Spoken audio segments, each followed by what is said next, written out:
అందరికీ నమస్కారం అండి. ఈరోజు మనం గంటి రమాదేవి గారు రచించిన ఆశ అనే ఓ చక్కటి కథను విందాం. ఇక కథలోకి వెళ్దాం. రేకుల షెడ్డులోకి సూర్యకిరణాలు సూటిగా పడుతున్నాయి.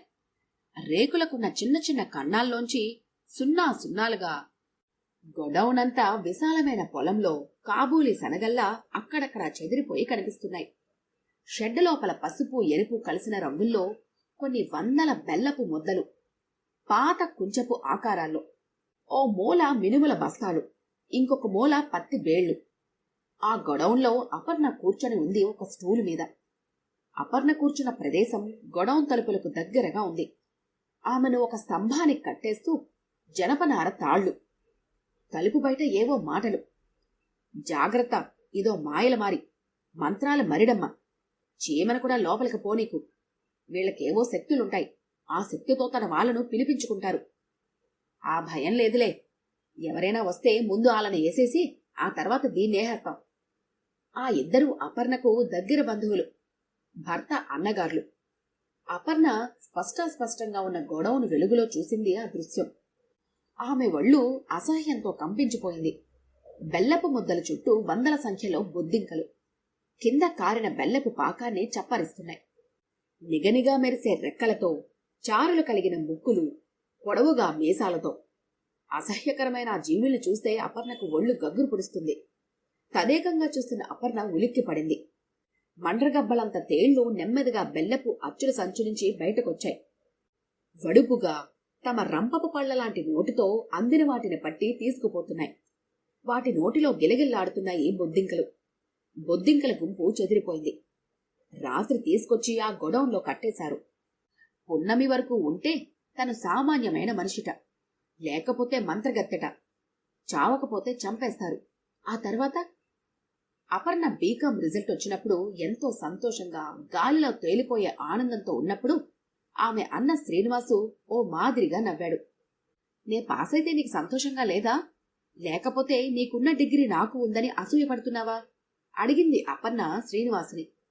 ఆ ప్రశ్నకు సమాధానం చెప్పే ముందు నా ప్రశ్నకు మీరంతా సమాధానం చెప్పాలి, ఓకే అన్నాడు. అపర్ణతో పాటున్న మిగిలిన నలుగురు తలలూపారు. ఇంటర్ చదువుతున్న సుబ్బలక్ష్మి, 10th చదువుతున్న గాయత్రి, 7th చదువుతున్న రేఖ, 3వ క్లాసు చదువుతున్న సదాశివుడు. అపర్ణ, నువ్వు చెప్పు, నీకు 500 ఇస్తే ఏం చేస్తావు? ఎన్నాళ్ళ నుంచో అనుకుంటున్న విమల్ చీర, కరోనా చెప్పులు, ఇమిటేషన్ ముత్యాలు, గాజులు కొనుక్కుంటాను, అపర్ణ అంది. నీకు 200 సుబ్బలక్ష్మిని అడిగాడు.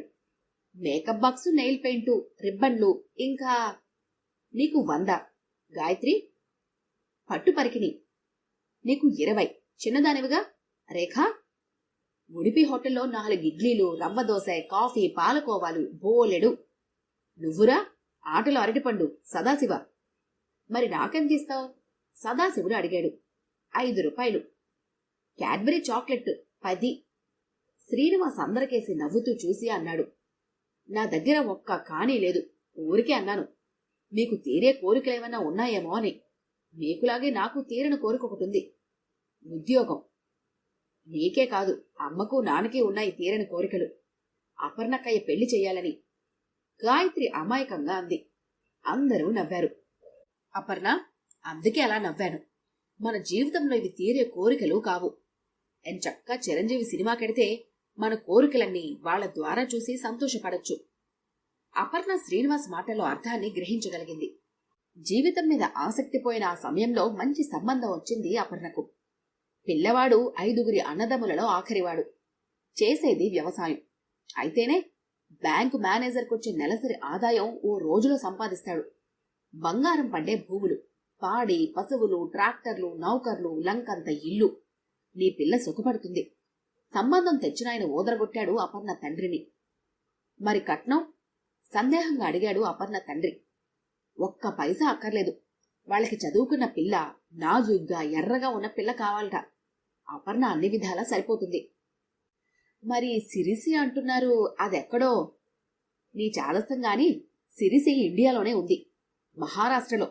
మన ఆడపిల్లలు మహారాష్ట్ర కోడళ్లుగా చాలా కాలం క్రితమే వెళ్లటం మొదలైంది. ఆడపిల్ల పెళ్లంటే పులితో బోన్లో కాపురం చేయడం లాంటి పీడకలలా భావించే తల్లిదండ్రులకు కట్నం బాధ లేదని తెలియగానే అది కాగితం పులి అని తెలిసినా రిలీఫ్ కనిపిస్తుంది. పైగా పెళ్ళికొడుక్కి అంతులేని సంపద. ఇంకా ఏం కావాలి జీవితానికి? మొదటిసారి విఠోబాను చూసి జడుసుకుంది అపర్ణ.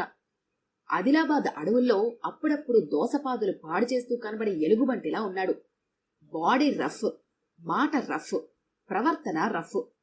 అయితేనే బాగా డబ్బుంది. పెళ్ళైన తర్వాత దక్షిణ ఎక్స్ప్రెస్ లో విఠోబాతో ఒంటరిగా వెడుతున్న అపర్ణకు దుఃఖం పొరలొచ్చింది.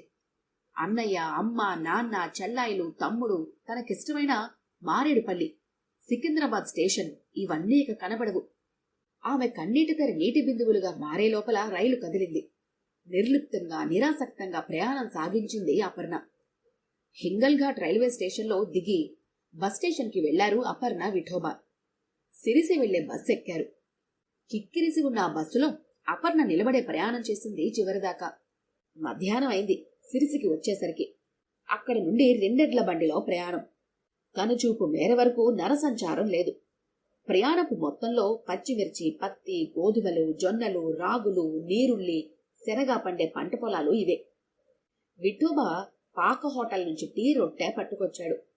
ఎండిన ఆ రొట్టె, మురికి గ్లాసులో కాలవ నీళ్ల లాంటి టీ చూసేసరికి తన భవిష్యత్తు జీవితం ఎలా ఉంటుందో అర్థమైపోయింది అపర్ణకి. పెళ్లి ప్రతి ఆడపిల్ల జీవితంలో జరిగే సంఘర్షణ. పచ్చగా పెరుగుతున్న మొక్కని వేళ్లతో పెకిలించి వేరే చోట పాతితే బ్రతికితే బతుకుతుంది, లేకపోతే లేదు. అలాంటిదే ఇది. అయితే అపర్ణ అనుకోలేదు అనూహ్యమైన భయంకరమైన జీవితం తన కోసం ఎదురు చూస్తూ ఉందని. సిరిసికి దగ్గరగా సరస్వతి నది. పేరుకు నదేగాని సిరే ఉండదు. చిన్న పిల్ల కాలువలా ప్రవహిస్తూ ఉంటుంది. ఏడాదిలో చాలా కాలం. విఠోబా బండి ఆపి సరస్వతి నదిలో దిగి ముఖం చేతులు కడుక్కొని కడుపు నిండా నీళ్లు తాగాడు. నువ్వు తాగు అన్నాడు అపర్ణను చూసి. అపర్ణకు దాహంగా ఉంది. ఆశతో నదిలోకి వెళ్లిన అపర్ణ అసహ్యంతో వెనక్కొచ్చింది. ఆశ్చర్యంగా చూసింది విఠోబాను. సరస్వతి నది కాదు, ఓ మురికి కాలువ.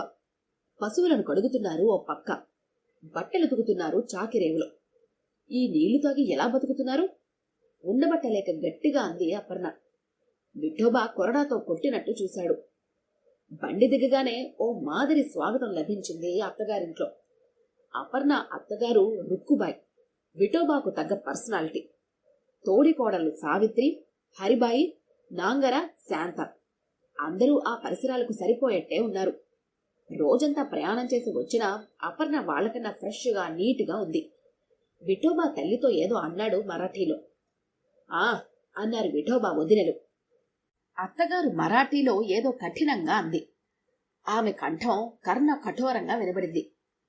లేత గులాబీ రేఖ వణికిపోయింది అపర్ణ. ఆ మాటలను బట్టి గ్రహించింది. సరస్వతి నదిలో నీటి గురించి తనన్న మాటలు తల్లికి మూటగట్టాడు విఠోబా. అదే మహాపరాధంలా అత్తగారు, తోడికోడళ్ళు కురుగ్గులై చూశారు.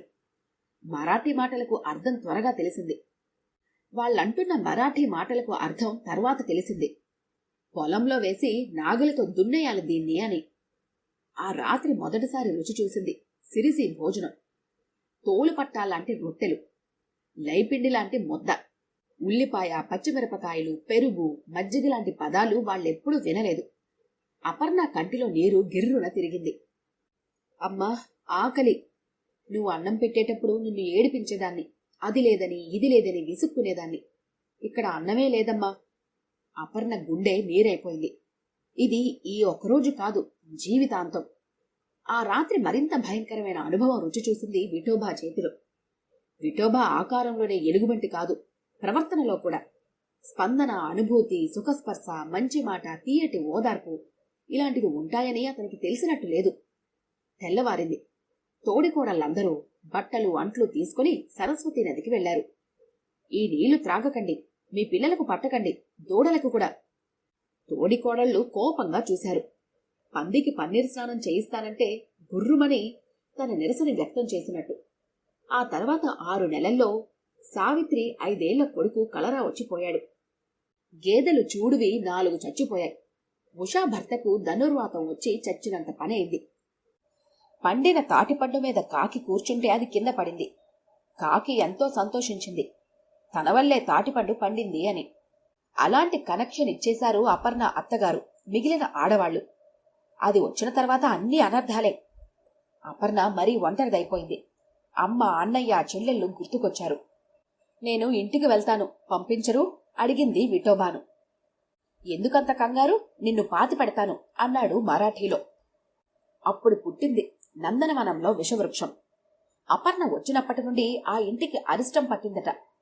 ఆ ఏడాది పత్తి చేలో పురుగు పట్టింది. కారణం పురుగుల మందులో కల్తీ. వాళ్ళ దృష్టిలో ఆమె కారణం. దేశంలో వర్షాలు లేవు, సిరిసిలోనూ లేవు. అందుకు కారణం కూడా అపర్ణే. మానసికంగా దిగజారిపోయింది అపర్ణ. కలకల్లాడుతూ కరువంజి మొక్కలా ఉన్న ఆమె 6 నెలల్లో ఎండి కంపైపోయింది. బెల్లం వండి అచ్చులుగా పోసి గొడవంలో దాస్తే దాని రంగు మారి, రుచి మారి విషతుల్యమైపోయింది. కారణం బొద్దింకలు, తేళ్లు, కీటకాలు. అప్పుడు పడింది ముద్ర, అపర్ణకు దుష్టశక్తులు ఉన్నాయి అని. ఇదిగో పులి అంటే అదిగో అది పెట్టిన గుడ్డు అనే లోకంలో ఒంటరి ఆడపిల్ల, పరాయి ఇంటిది, ఆసరా లేనిది. వాదించగలదా వాళ్లతో? సిరిసి గుప్పుమంది. పట్నం నుంచి వచ్చింది మహామాంత్రికురాలు. అదే సమయానికి ఒకరోజు చుట్టం చూపుగా వచ్చిన తండ్రితో అంది అపర్ణ, నాన్నా, నేనిక్కడ ఉండలేను, మనూరు వచ్చేస్తాను. ఆయన మౌనంగా కొన్ని నిమిషాలుండిపోయాడు. ఆ మౌనంలో ఎన్నో భావాలు. చెప్పకుండానే వింది అపర్ణ. ఆయన వెళ్ళిపోయాడు. ఆ ఒక్క ఆసరా కూడా పోయింది. ఇప్పుడు పూర్తిగా ఏకాకి. ఉప్పెనలా దుఃఖం పొంగింది. వెక్కి వెక్కి ఏడ్చింది. ఒక్క 3 ముళ్లతో పేగుముడి తెగిపోయింది. దాంతో పరాయిదయింది. ఉషా భర్తకు మరలా తిరగబెట్టింది. అపర్ణ ఉండబట్టలేక చెప్పింది, పరిసరాలు, తినే తిండి, త్రాగే నీరు శుభ్రంగా ఉండాలి అని, పట్నంలో డాక్టర్కు చూపించమని. ఆమె మాటలు విన్న అందరూ మౌనంగా ఉండిపోయారు. కళ్లతోనే సంభాషణ. ఆ కళ్లలో వికృతమైన మెరుపు. 4 మగాళ్లు అపర్ణను పట్టుకున్నారు. రాక్షసి, ఇన్నాళ్లు ఇదే కూడు తిన్నాం, ఇవే నీళ్లు తాగాం, ఏమీ కాలేదు. నువ్వేదో మంత్రం వేశావు, ఇలా అవుతోంది. అపర్ణ నిర్ఘాంతపోయింది. మంచి మాటకి ఇదా పర్యవసానం? అత్తగారింట్లో కష్టాలంటే ఆర్థికమైనవే ఉండి తీరాలనుకుంది ఇన్నాళ్ళు. కాని ఇదేమిటి? ఎక్కడో ఏదో ధైర్యం. వీళ్ళు తననేమీ చెయ్యరు, ఎందుకంటే తన ఇంటి కోడలు. ఆమె అంచనా మరో మారు తప్పింది. బెల్లపు ముద్దలు ఉంచే గొడవంలో తాళ్లతో కట్టేశారు అపర్ణను. కాలేజీలో చదివిన అపర్ణ, నాగరికత నిండిన ప్రదేశంలో పెరిగిన యువతి, నోరు పెగలక, చేతిలో శక్తి లేక బలిపశువులా ఊపస్తంభానికి కట్టబడింది. ఇంకా 3 రోజులు. నీరు, ఆహారం లేకుండా ఉండగలదా? సరిగ్గా అప్పుడు తలుపుల బయట మాటలు. తనకి పరిచయమైన కంఠం, శ్రీనివాస్. అన్నయ్య, నేనిక్కడే ఉన్నాను, సంబరంతో అరిచింది. ఆమె మనసులో భావానికి శబ్దంగా రూపాంతరం చెందే శక్తే ఉంటే అది నింగిని, ఆకాశాన్ని బద్దలు కొట్టి ఉండేది. కాని అది ఆ ప్రదేశం దాటలేదు. అపర్ణ గొంతులో చిన్న శబ్దం చేసి ఆగిపోయింది. అప్పుడు తట్టింది ఆమె మస్తిష్కానికి విఠోబా అన్న మాటలు. ఈ మంత్రగత్తెలకు అద్భుత శక్తులుంటాయి, అవి తప్పించుకునే ప్రయత్నాలు చేస్తాయి. దీని తాలూకా ఎవరైనా వస్తే వాళ్ళను ఊరి పొలిమేర దాటకముందే వేసేయాలి. ఆమె ముఖం పారిపోయింది. శ్రీనివాస్ బయట వాళ్లతో మాట్లాడుతున్నాడు. మా చెల్లాయి ఇంట్లో లేదు, ఎక్కడికెళ్ళింది? ఏమో, సరస్వతి నది దగ్గర ఇంటి పనులు చేసుకుంటూ ఉంటుందేమో. ఆ మాటలు శ్రీనివాస్కు అర్థం అవలేదు. అన్నయ్య, పారిపో, వీళ్ళు మూర్ఖులు, నిన్ను చంపేస్తారు, పారిపో అంటూ అపర్ణ అరుస్తోంది. అపర్ణ హృదయం తన గురించి ఆలోచించడం లేదు. తనకింకా 3 రోజులు టైం ఉంది.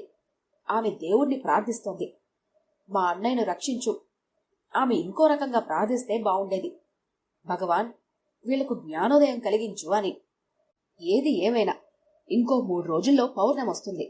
తను మంత్రగత్తె కాదు అని ఆ ఊరి వారందరికీ తెలుస్తుంది. తనకి విడుదల. తన చదువుకున్న బుర్రకి పదును పెట్టసాగింది అపర్ణ.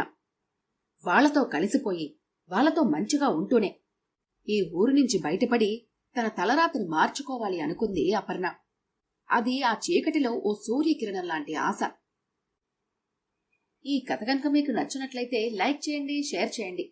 మరిన్ని ఇంట్రెస్టింగ్ కథల కోసం మా ఛానల్ని తప్పకుండా సబ్స్క్రైబ్ చేసుకోండి.